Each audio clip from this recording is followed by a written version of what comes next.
Très bien. Garde ce que tu as entendu, sinon cela va mourir. Maintenant, le verset 4. Je crois que c'est bien ça. Toutefois, tu as quelques noms à Sardes qui n'ont pas souillé leurs vêtements, et ils marcheront avec moi en vêtements blancs, car ils en sont dignes. Maintenant, n'en faites pas une dénomination. Nous n'aimerions pas faire cela. Non, j'ai lu le mauvais verset, n'est-ce pas? Ou peut-être que non. Oui, c'est cela. Oui, très bien.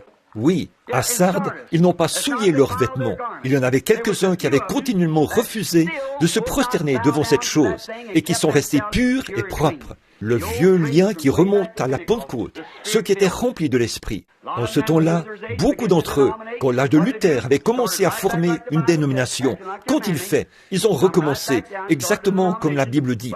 Ils se sont mis à agir comme leur maman. Ils sont retournés et ont formé une dénomination. Mais quelques-uns d'entre eux se sont tenus à l'écart et ont refusé de le faire. Ils ont pris position pour Dieu. Ils ont dit, eh bien, c'est très bien, tu as quelques noms qui sont dignes de marcher devant moi, vêtus de blanc. Ne forme pas une dénomination.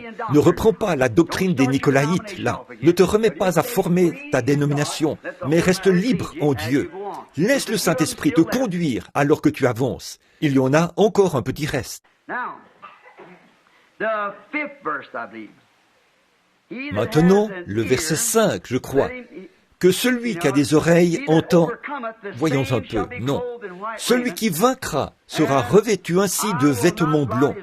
Je n'effacerai son nom du livre de vie, et je confesserai son nom devant mon Père et devant les anges. Maintenant, les quelques noms. Il y avait très peu de gens, un petit reste, qui n'avaient pas été conquis par la doctrine catholique. Très bien. Maintenant, nous en sommes à parler de la réforme. J'ai laissé de côté l'histoire de Luther pour pouvoir l'intégrer ici. Maintenant, le verset suivant dit que celui qui a des oreilles entende ce que l'Esprit dit aux églises. Ici, Dieu essayait de les mettre en garde pour qu'ils restent loin du nicolaïsme. Restez loin de là. Préservez vos vêtements de toutes les souillures du monde. Restez libres en lui et il vous conduira et vous guidera. Donc ça, c'est le point de départ. Puis, par réforme, je veux dire les rescapés, ceux qui ont échappé, même dans l'église de Sardes. Comprenez-vous ce que je veux dire? Ceux qui avaient quand même échappé à cette chose horrible. Maintenant, nous relèverons cela demain soir et nous ramènerons cela jusqu'ici à l'âge pentecôtiste pour vous montrer que c'est exactement ça. Maintenant, il y a certaines de ces choses dont nous parlons ici, à savoir comment ont-ils échappé à cela. Eh bien, nous parlerons de ça dans l'âge suivant. Vous voyez, il nous faut relever cela pour les faire concorder. Si vous ne le faites pas, alors vous ne pourrez pas donner aux gens, enfoncer le clou dans l'âge suivant. Voyez-vous, vous devez le leur présenter exactement comme la Bible dit ici. Voyez, très bien. Maintenant, c'est des rescapés qu'il parle. Il s'agit de ces gens-ci, ce tout petit groupe-ci, qui vit par la justification. Maintenant, regardez, ils sont sortis quand ils ont vu la lumière. Luther s'est tourné après la mort de Luther, pas Luther. Luther n'a jamais formé d'organisation, c'est le groupe qui est venu après lui. Wesley n'a jamais formé d'organisation, c'est le groupe qui est venu après lui. Les bras fondateurs de la Pentecôte n'ont jamais formé d'organisation, c'est le groupe qui est venu après eux. Voilà ceux qui le font. Vous voyez, ce sont ceux de la génération suivante qui le font. Le véritable ange de lumière ne formera jamais d'organisation. Et au sujet de cet âge pentecôtiste, vous verrez ce qui arrive aussi à la fin de cette organisation. Voyez, quand le Saint-Esprit nous le révélera. Donc, il a dit, il te reste encore un peu de lumière, un tout petit peu. Elle est près de mourir, elle diminue. C'est juste la justification. Ils peuvent t'entraîner n'importe où. Tu n'as pas encore la vie, parce que tu as pris le mauvais nom. Mais au moins, tu as été arraché. Vous voyez, tu as échappé à l'Église romaine. Tu as échappé à tous ces dogmes. Et tu es au moins arrivé jusque-là. Maintenant, vous lisez la même Bible. Eh bien, mais cette même Bible qui enseigne le Saint-Esprit, il ne les a jamais condamnés pour ce qu'ils avaient. Il a dit, eh bien, retiens cela jusqu'à ce que je vienne. Vous voyez, continue simplement à tenir bon.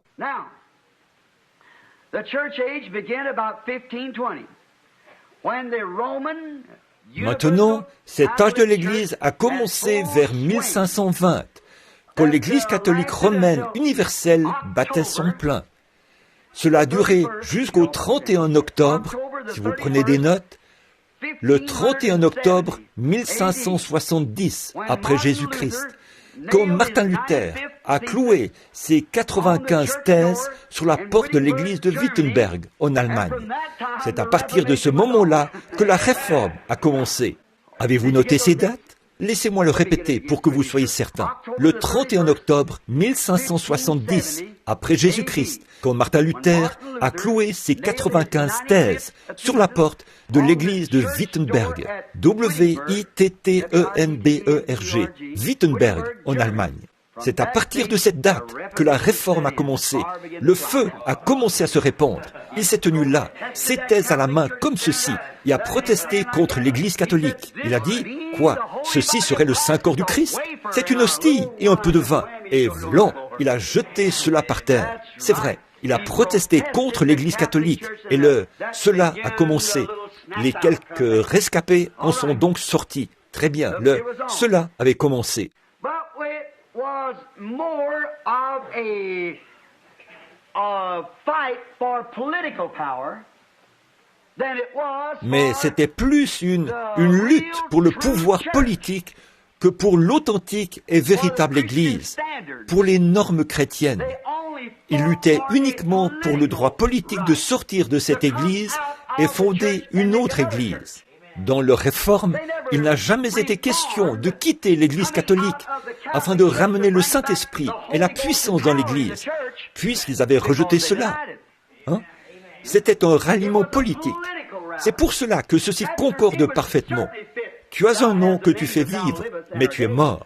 Autrement dit, il a simplement fait sortir la dénomination protestante, c'est tout. Il a fait sortir une fille d'une église, il a fait sortir une impudique de la prostituée. C'est exactement ce qui s'est passé. Il a fait sortir Athalie de Jézabel.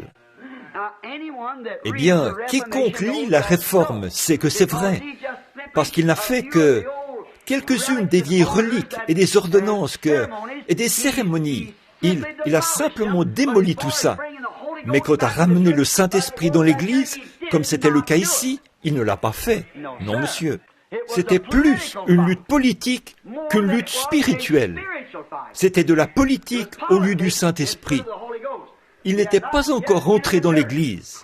Oh, frère, il n'était pas revenu. Il est revenu ici, pas là-haut.